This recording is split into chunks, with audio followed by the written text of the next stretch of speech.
Dear friends, welcome to the next session for software engineering and designing concepts. In today's session, we will be looking after the various design approaches and the attributes related to it. So let us get started. So basically, as we have discussed in our previous session, that the, to be a good design, it should be incorporated with the properties of abstraction and decomposition principles. And there are two basic principal ways in which we can associate this abstraction and decomposition. The first one is the modular design and the second one being the layered design. Modular design, as already discussed in our previous sessions, it is that particular design which involves breaking down of the entire project into smaller independent modules so that it consists of all the functions or the objects which are related to that module implemented within that particular module. And if any type of bug is seen or if any type of defects are witnessed at the later stages, one can immediately go back to the module and make the necessary changes. Layered design, on the other hand, it relates to the arrangement of these modules into a hierarchical fashion so that the relationship between the different modules can be identified well and the dependencies also can be categorized properly. So, modularity is a fundamental attribute of any good design, and decomposition of the problem cleanly into submodules or modules which are independent of each other is extremely necessary in order to introduce the modularity. Mostly, these modules or modularity correlates to the divide and conquer principle, in which the entire project is divided into subparts and various activities or various functionalities are addressed by each of the modules. Now, what could be the advantages if the modules are independent? Firstly, if they are independent, they could be understood separately and reduces the complexity greatly, because there is no such interaction or there is no such interdependency between the modules, which will increase the complexity. To understand why this is so, we have to remember that it is very difficult to break a bunch of sticks, but it is easy to break the sticks individually.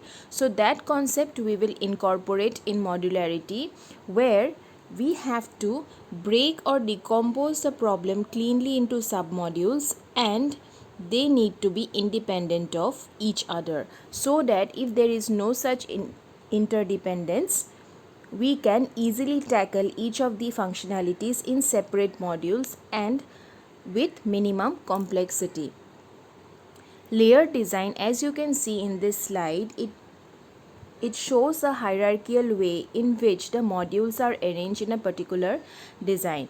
So when we are talking about such type of a layout, the parent layout, basically, when we are talking about a particular project, the parent layout basically remains this. However, when we actually look into this module, we have to understand that what are the relationships between these modules. Let's say the first relationship and the first hierarchy shares the dependency or shares the relationship with M1 as R1, and the second hierarchy shares the relationship with the previous hierarchy with R2, and so on. So we have a set of relationships between these particular modules with each other. Apart from those relationships, we also have the hierarchical level of relationship, where each of the hierarchy is related to the previous hierarchy with a particular relationship. This should be 2. So with a particular relationship. So we have to understand that we can also associate a hierarchy in the arrangement of these modules, and this hierarchy helps us to identify the interdependence of the modules between each other. Talking about layer design, basically in technical terms, the modules should display high cohesion and low coupling. Now cohesion and coupling, these are two different phenomena which is associated with relationships or which is associated with the interdependence or the dependency between the various modules. Basically, cohesion is a measure of functional strength of the module, which means what is the functionality of each of the module and how that function is dependent on some other functions or some other module. However, coupling is basically a measure of the degree of interdependence or interaction between these two modules. So cohesive module performs a single task or function. However, coupling between two modules, basically it will measure to what extent is the interdependence. So when we will do this in detail, we will be more clear about what cohesion and coupling both essentially means. However, we have to understand that the modules that we have divided should display high cohesion, which means each of the modules should be independently capable of working on their own functions, and it should show low coupling, that means the interdependence between the two modules should be less. Now, when we are talking about high cohesion and low coupling, functionally we mean that each of the modules are basically functionally independent of each other, and we should have minimum interaction between the modules. And because of introduction of this cohesion and coupling, there is better understandability and a good design, and the complexity of the design is reduced, and different modules can be understood well in isolation, and they basically work independently. So whenever we are introducing cohesion and coupling, or whenever we are looking at the cohesion and coupling, these things becomes clear from the perspective of a developer.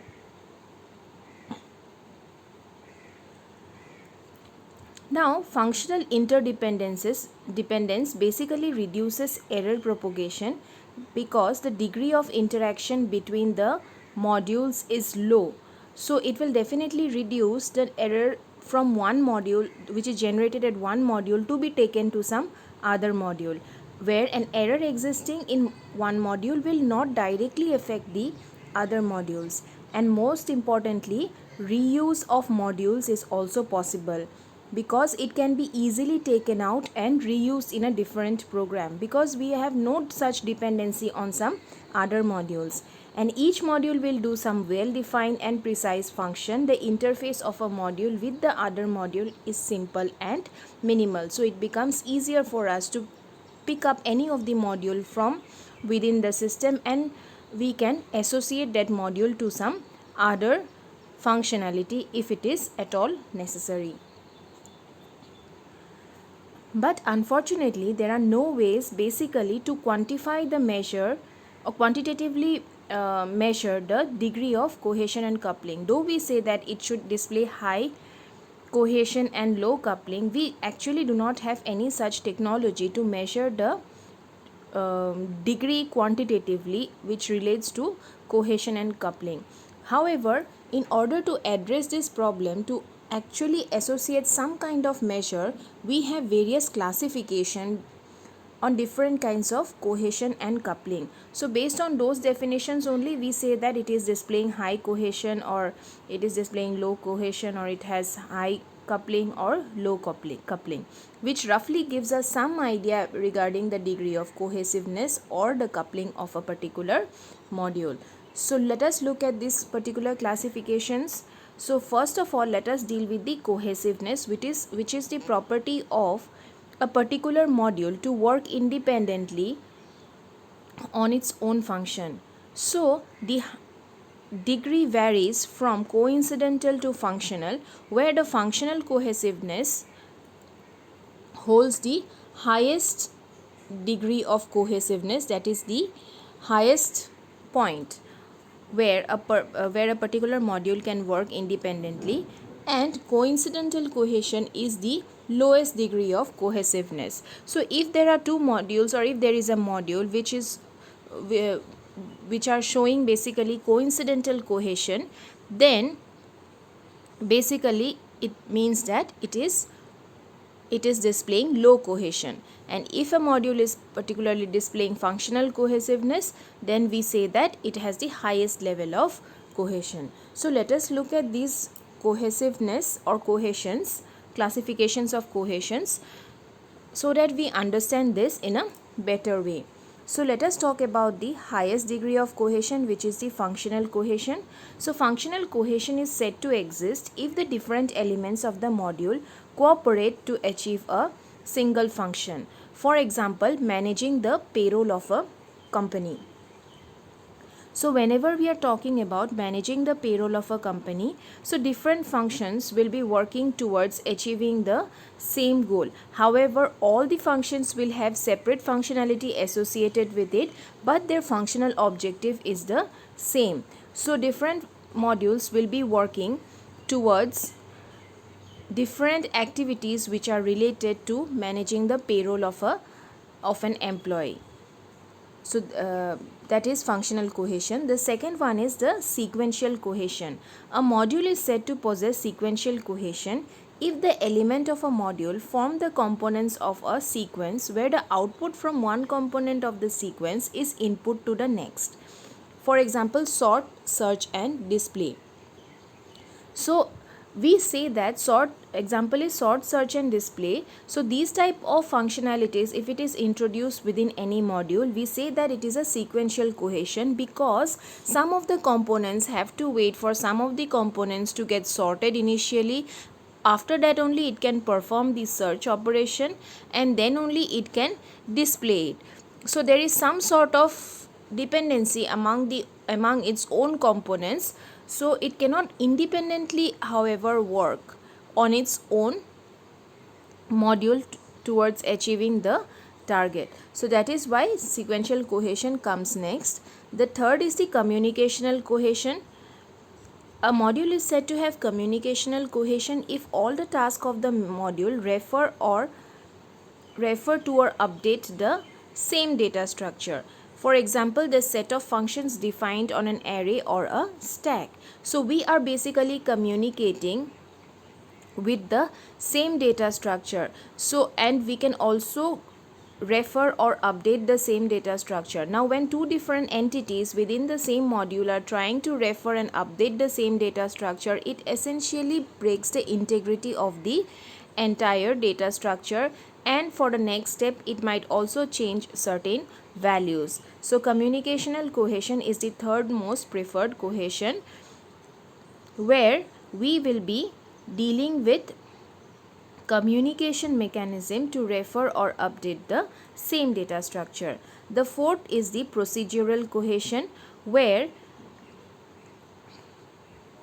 a module is said to be in that particular cohesion, procedural cohesion, if the set of purpose of modules are all parts of procedure in which particular sequence of steps has to be carried out for achieving a particular goal.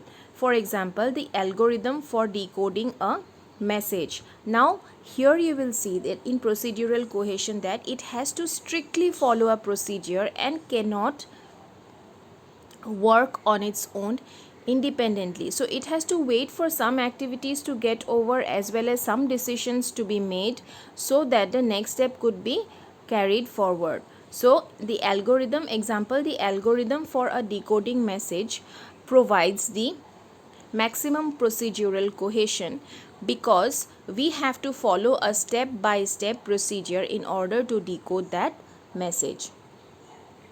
The fifth cohesion is temporal cohesion, where the module includes functions which are associated by the fact that all methods must be executed and in the same time. So whenever such type of activities occur where startup, shutdown, etc. of some of the processes needs to be done at the same time, it means that it is showing temporal cohesion. The sixth type of cohesion is logical cohesion, and it is said to be logically cohesive if all the elements of the module perform a similar operation. So for example, error handling, data input, data output, etc. So this is logical cohesion, and in logical cohesion all the entities will be working towards a common common goal. For example, this error handling, data input or data output.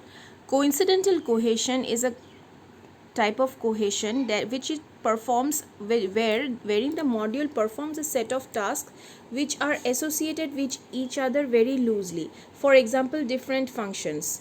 Now when we are talking about coincidental cohesion, it means that within the same module the entities are working towards different function. If you look at the previous slide, functional cohesion also means working differently. However, here different modules are working towards achieving the same goal.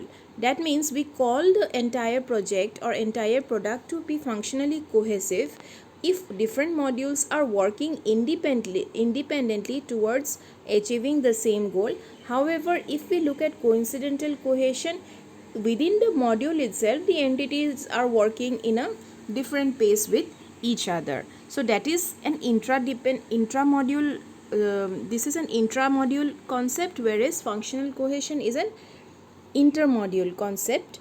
And we generally say that whenever we are associating cohesion to any particular project or modules, we should be able to justify or classify based on these 7 cohesion or cohesive properties of that particular module. Moving ahead with coupling. So the coupling classifications, first of all we will start with the low coupling, where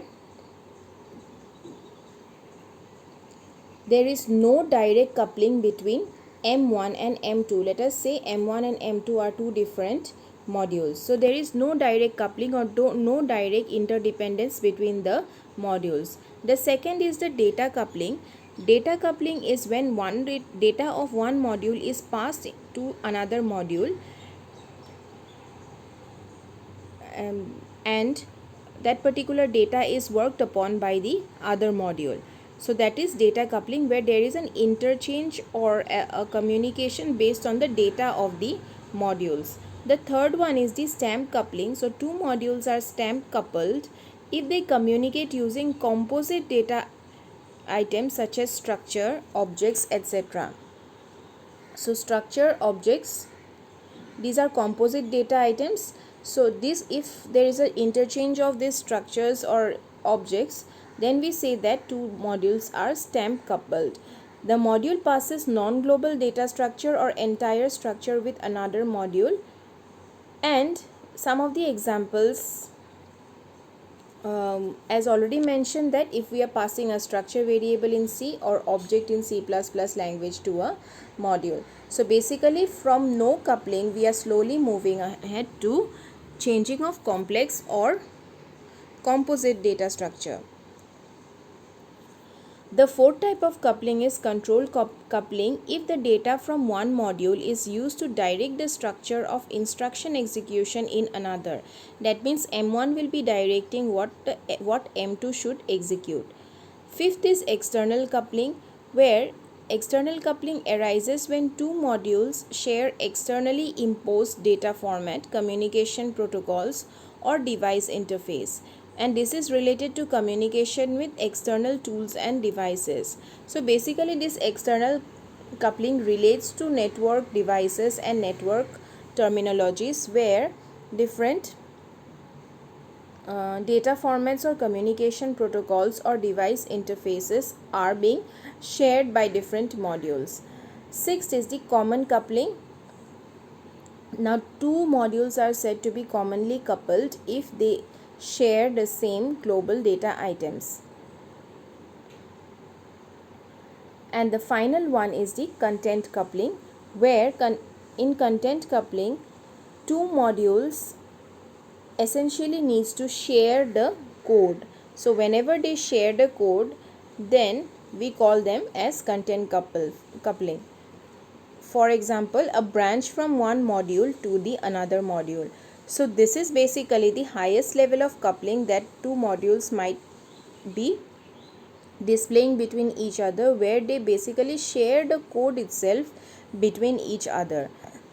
So basically we have to make sure that whatever we are associating or whatever we are designing for a particular project, it should be displaying high amount of cohesion, which is basically the functional cohesion, and very low amount of coupling, which is your no data coupling, or at least only data coupling, no direct coupling, or at least data coupling.